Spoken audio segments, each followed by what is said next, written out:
They believed in scorched earth. They knocked everything aside that got in their path. And their revolution also was based on land, a desire for land. In Algeria, the northern part of Africa, a revolution took place. The Algerians were revolutionists. They wanted land. France offered to let them be integrated into France.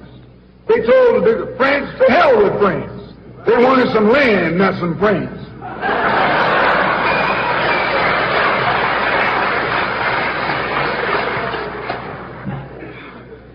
And they engaged in a bloody battle. So I cite these various revolutions, brothers and sisters, to show you, you don't have a peaceful revolution. You don't have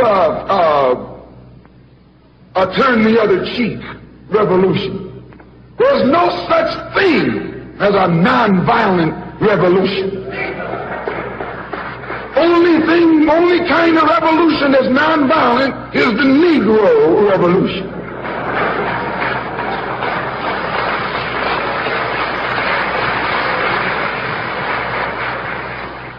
The only revolution based on loving your enemy is the Negro revolution.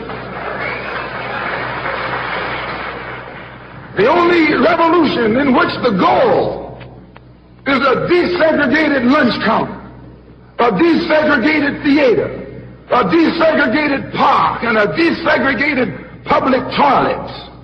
You can sit down next to white folks on the toilet.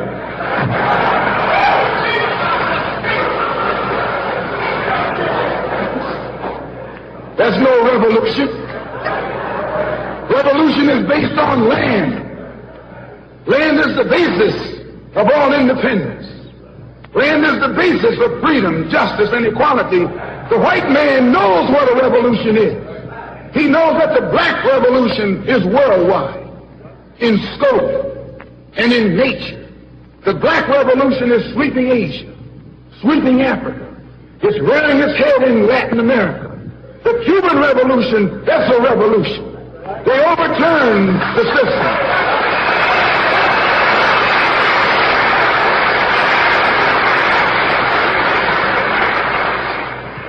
Revolution is in Asia. Revolution is in Africa.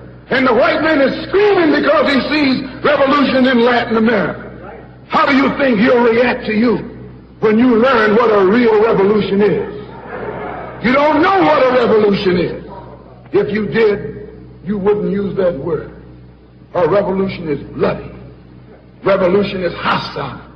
Revolution knows no compromise. Revolution overturns and destroys everything that gets in its way.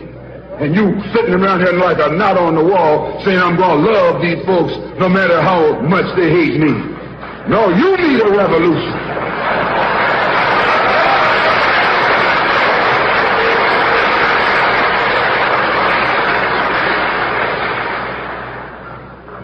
Who ever heard of a revolution where they lock arms, as Reverend Fleet was pointing out beautifully, singing, "We shall overcome"? Just tell me you don't do that in a revolution. You don't do any singing, you're too busy swinging.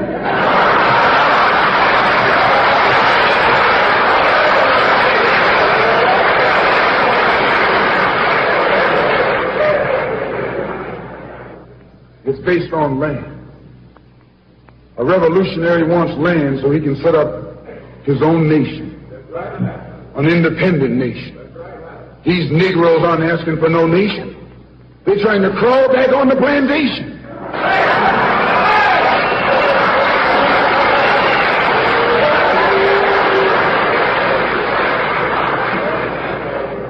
When you want a nation, that's called nationalism.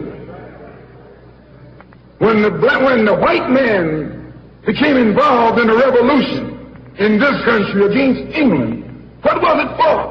He wanted this land so he could set up another white nation. That's white nationalism.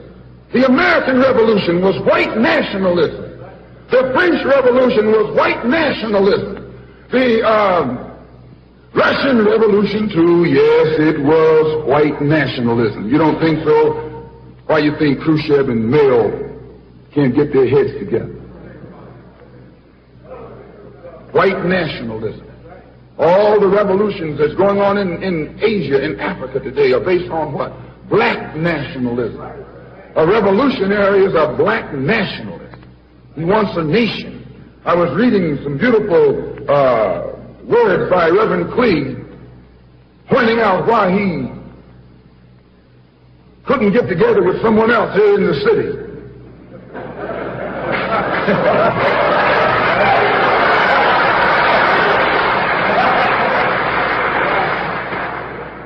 Because all of them were afraid of being identified with black nationalism.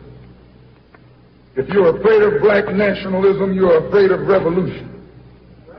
And if you love revolution, you love black nationalism.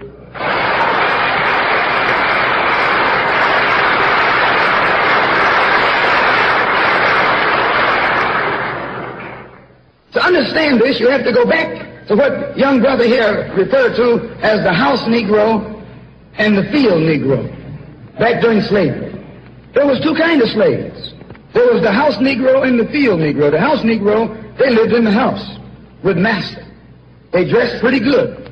They ate good because they ate his food, what he left. They lived in the attic or the basement, but still they lived near their master. And they loved their master more than the master loved himself.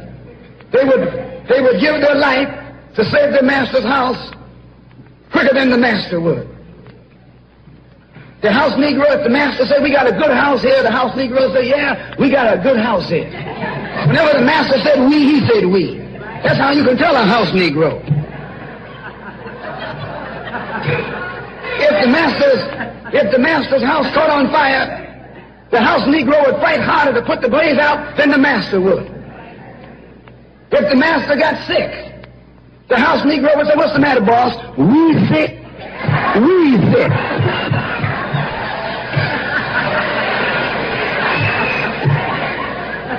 He identified himself with his master more than his master identified with himself. And if you came to the house Negro and said, let's run away, let's escape, let's separate, that house Negro would look at you and say, man, you crazy. What you mean separate? Where is there a better house than this? Where can I wear better clothes than this? Where can I eat better food than this? That was that house Negro. In those days, he was called a house nigger. And that's what we call him today because we still got some house niggers running around here.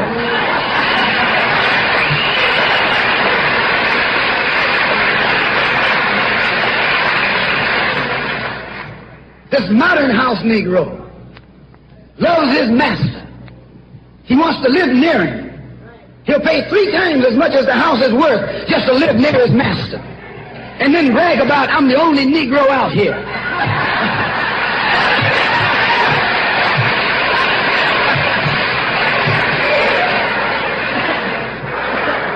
I'm the only one on my job.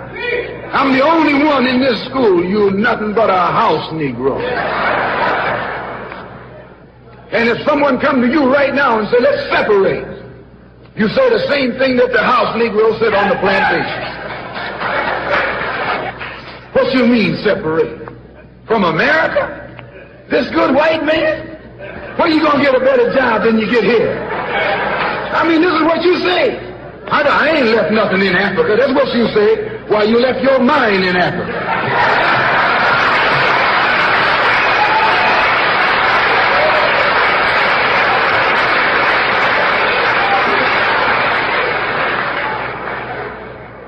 On that same plantation, there was the field Negro.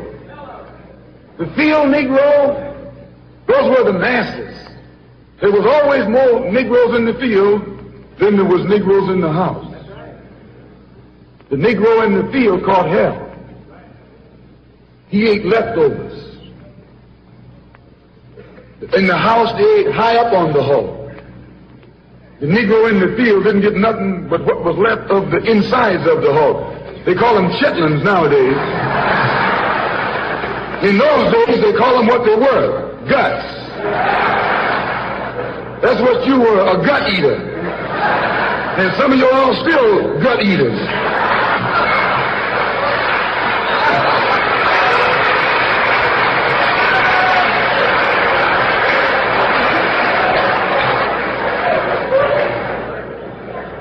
The field Negro was beaten from morning till night.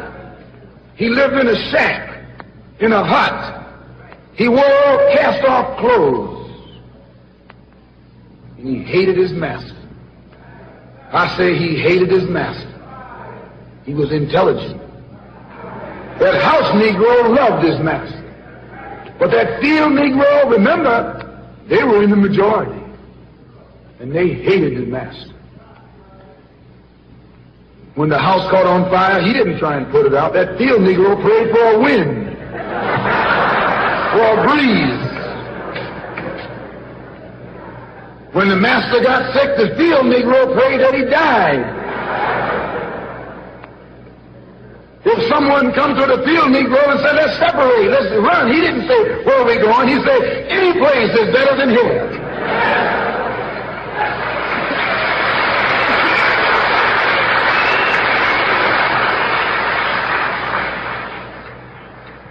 You got field Negroes in America today.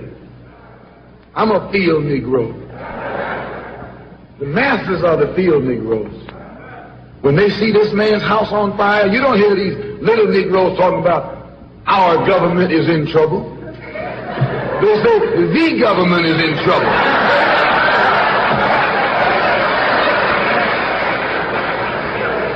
Imagine a Negro, our government.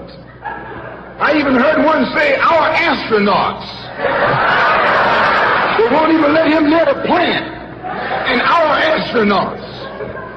Our Navy.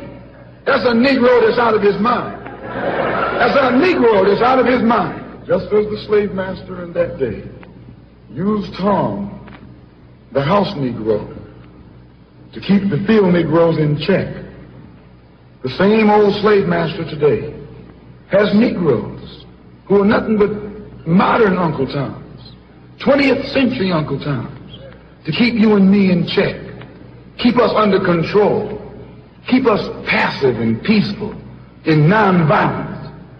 That's Tom making you nonviolent. It's like when you go to the dentist and the man is going to take your tooth. You're going to fight him when he starts pulling.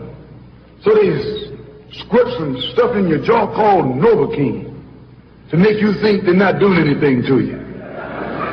So you sit there, and because you got all that Novocaine in your jaw, you suffer peacefully.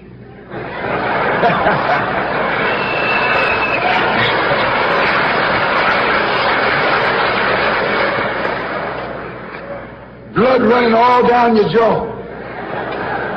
And you don't know what's happening, because someone has taught you to suffer peacefully. The white man do the same thing to you in the street. When he want to put knots on your head and take advantage of you and don't have to be afraid of you fighting back, to keep you from fighting back, he get these old religious Uncle Toms to teach you and me. They're just like Novocaine. Suffer peacefully. Don't stop suffering, just suffer peacefully. As Reverend Cleave pointed out, let your blood flow in the streets. This is a shame. And you know, he's a Christian preacher. If it's a shame to him, you know what it is to me.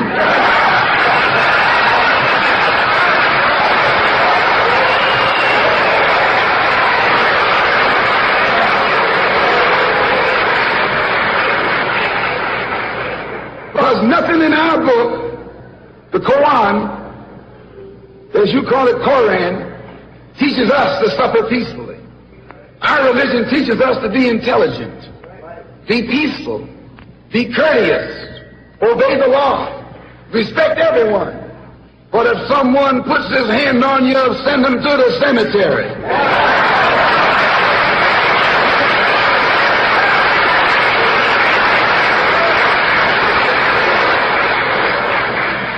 That's a good religion. In fact, that's that old-time religion.